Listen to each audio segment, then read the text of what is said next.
bahasa Melayu. Sejak zaman dulu, bahasa Melayu sudah digunakan sebagai bahasa perantara atau lingua franca di Nusantara. Karena bahasanya yang sederhana dan mudah dipahami oleh berbagai suku.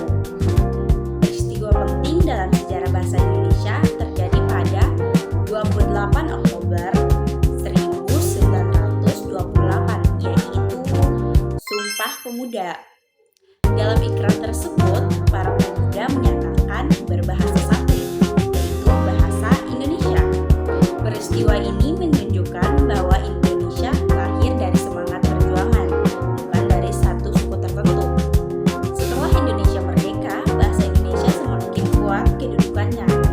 Pada 18 Agustus 1945, bahasa Indonesia resmi ditetapkan sebagai bahasa negara dan Undang-Undang Dasar 1945.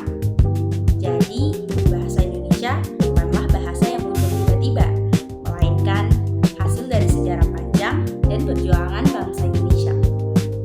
Yang kedua, kedudukan bahasa Indonesia.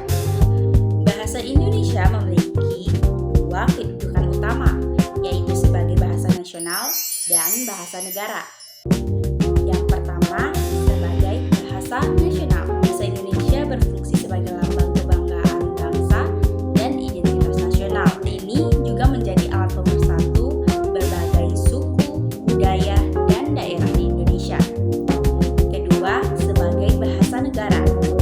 Bahasa Indonesia digunakan dalam kegiatan resmi kenegaraan seperti pemerintah, hukum, pendidikan, dan administrasi negara.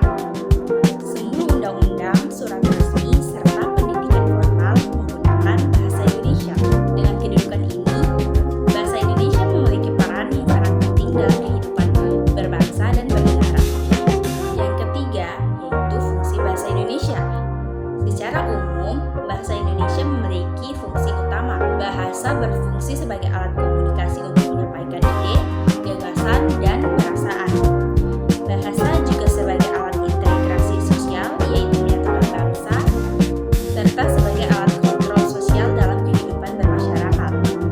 Secara khusus, bahasa Indonesia memiliki fungsi yang lebih luas. Bahasa Indonesia menjadi alat penghubung antar daerah dan antar budaya. Setelah itu, bahasa Indonesia digunakan sebagai bahasa pengantar dalam pendidikan.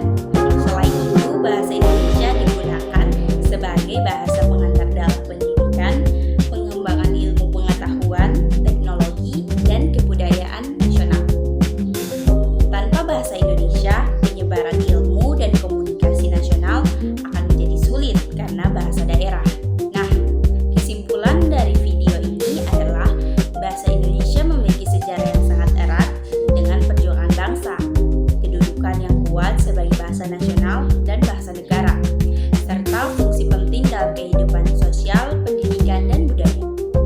Oleh karena itu, sebagai generasi muda sudah saatnya kita bangkit